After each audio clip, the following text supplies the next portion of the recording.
നമ്മുടെ സ്റ്റേജിലേക്ക് കിട്ടിയിരിക്കുന്ന ഹായ് ഹോംലി സ്റ്റാർ, ഹായ് അളിയൻ, കിളിപോയി അളിയൻ.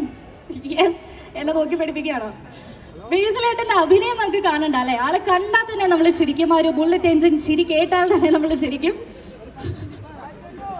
ഇവിടെ എന്തോ കൗണ്ടർ വന്നു, ഞാൻ കേട്ടില്ല. But still Basil Joseph one സപ്പോർട്ടാണ്. ക്രൂ മെമ്പേഴ്സിന്റെ അടുത്ത് തന്നെ വൺ സപ്പോർട്ടാണ്. ഹോംലി സ്റ്റാറിന്റെ ഒരു വരവേൽപ്പ്, that was so brilliant. So how are you feeling?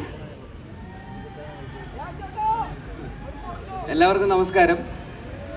ഇത് ഞാൻ കാശ് കൊടുത്ത് ചെയ്യിപ്പിച്ചല്ല, സത്യമായിട്ട് ഓർഗാനിക് ആയിട്ട് സംഭവിച്ചതാണ്.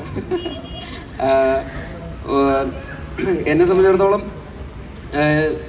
രാജുവേട്ടൻ്റെ കൂടെ ഇങ്ങനെ ഒരു സിനിമ ഒരുമിച്ച് ഇങ്ങനൊരു അളിയനായിട്ട് അഭിനയിക്കാൻ പറ്റിയെന്നൊക്കെ പറയുന്നത് ഭയങ്കര സന്തോഷമുണ്ട്. ഇതിൻ്റെ റൈറ്റർ കുഞ്ഞിരാമായണം എന്ന് പറയുന്ന ആദ്യമായിട്ട് ഞാൻ ചെയ്ത സിനിമയുടെ റൈറ്ററാണ്. ദീപുവാണ് ഇതിൻ്റെ റൈറ്റർ. അതുപോലെ ഇതിൻ്റെ പ്രൊഡ്യൂസേഴ്സ് എന്ന് പറയുന്നത് ഗോദ എന്ന് പറയുന്ന സിനിമയുടെ പ്രൊഡ്യൂസ് ചെയ്ത E4 എൻ്റർടൈൻമെൻ്റ് ആണ്.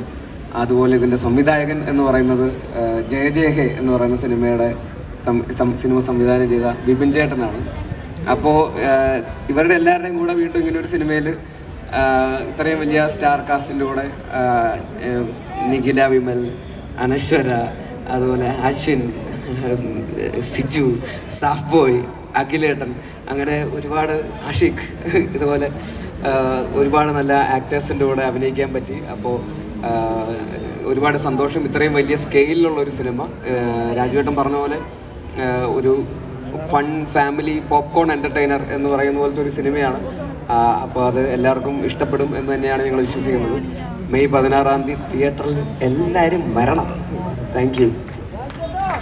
Thank you so much. ട്രെയിലറിലെ ബേസിലേട്ടൻ പറയുന്നുണ്ട് ആനന്ദേട്ടാ നിങ്ങളാണ് ഹീറോ. അപ്പൊ ഞാൻ ചോദിക്കട്ടെ, ഈ സിനിമയിലെ യഥാർത്ഥ ഹീറോ ആരാണ്? അല്ലെങ്കിൽ കൂടുതൽ കിളി പോയ ഏറ്റവും കിളി പോയ ഡയറക്ടർ